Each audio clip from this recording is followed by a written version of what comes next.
सौजन्य से आज़ाद हॉस्पिटल इंदिरा नगर उन्नाव। नमस्कार, आप देख रहे हैं आज़ाद टाइम न्यूज। भोपाल में हैवान पति का आतंक, पत्नी बच्चों को मौत के मुहाने पर धकेला। निशादपुरा में दिल दहलाने देने वाली वारदात, बच्चों पर पेट्रोल डालकर जलाने का प्रयास, पत्नी से करता आए दिन मारपीट, ससुर पर चाकू से हमला।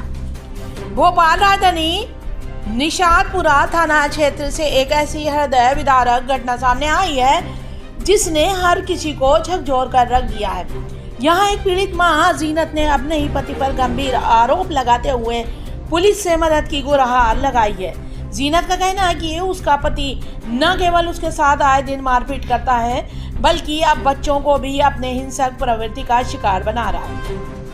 आरोपी पति ने नशे की हालत में ही अपने मासूम बच्चों पर पेट्रोल डालकर जलाने की कोशिश की। पति की हैवानियत का लंबा सिलसिला। पीड़िता का आरोप है कि उसका पति आए दिन नशे से धुत होकर घर आता है और किसी न किसी बहाने से गाली गलौज करता है और मारपीट करता है। जीनत ने बताया कि हिंसा का ये सिलसिला इतना बढ़ गया है कि आरोपी ने बच्चों को मार डालने की नीयत से उन पर पेट्रोल डाल दिया। इस दौरान महिला के शोर मचाने पर आसपास के लोग इकट्ठा हुए और बच्चों की जान बच पाई। ससुर भी नहीं बचे, चाकू से किया हमला।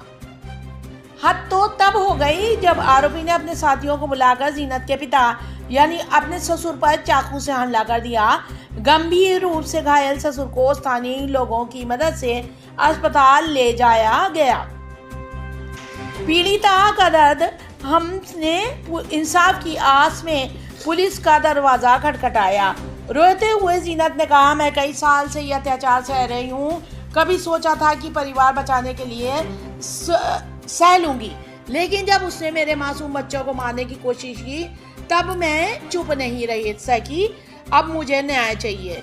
पुलिस की कार्रवाई पर उठे सवाल। जब रिपोर्ट दर्ज तो आरोपियों को गिरफ्तारी क्यों नहीं? निशादपुरा पुलिस ने महिला की शिकायत पर मामला तो दर्ज कर लिया पर गिरफ्तारी अब तक नहीं।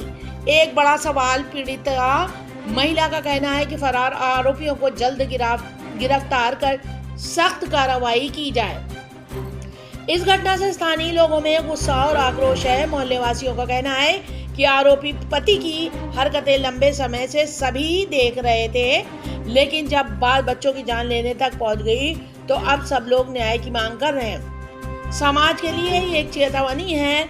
ये घटना न केवल एक परिवार की त्रासदी है बल्कि समाज के लिए भी गहरी चिंता का विषय है। ये स्पष्ट हो जाता है कि ये समय रहते ही ऐसी प्रवृत्ति पर सख्त कार्रवाई बेहद जरूरी है। आज़ाद टाइम न्यूज यूपी भोपाल से रईस खान। मैं कल मजदूरी कार्ड बनवाने गई थी। वहाँ से आई तो मेरे हस्बैंड मुझे चिल्लाने लगे कि तुम कहाँ गई थी। तो मैंने बोला मजदूरी कार्ड बनवाने गई थी। तो मुझे आके मुझे मारने लगे। मेरी बड़ी बहन मुझे बचाने लगी कि मेरी बहन को क्यों मार रहे हो तुम लोग। तो मेरी बड़ी बहन को भी गाली बकी, मेरी अम्मी को भी उन्होंने मारा। और मैंने बोला हम थाने में जाएंगे आपकी शिकायत करने। तो वहाँ बाहर जाके गाड़ी में से पेट्रोल निकाल के मेरे बच्चे पे और मेरी बहन के बच्चे पे पेट्रोल डाल दिया। और मेरी बहन की लड़के के ऊपर, वो 15 दिन का इतना छोटा सा बच्चा है, उसके ऊपर रेत डाल दी। उसकी सांसें भी नहीं आ रही, कुछ भी नहीं आ रही। ये लोग इतना परेशान कर रहे हैं ना, पुलिस वालों ने कुछ एक्शन नहीं लिया। कल से हम वहीं जा रहे हैं, कुछ भी नहीं हुआ। मैं तो शादी करके ही पछता गई। मुझे नहीं पता था ये लोग ऐसे लोग होते। मुझे तो शादी के बाद पता चला कि वो नशा करते हैं, सब करते हैं। घर में बैठ के ही गांजा बना के मेरे सामने पीते हो। मुझसे कहते हैं मैं अपनी माँ की नहीं सुनता तो तेरी कैसे सुनूंगा। पहले तो सब चीज़ आज़ी थे। पहले मैंने अपने घर वालों को छोड़ के इनसे शादी करी। मुझे नहीं मालूम था ये लोग ऐसे हैं।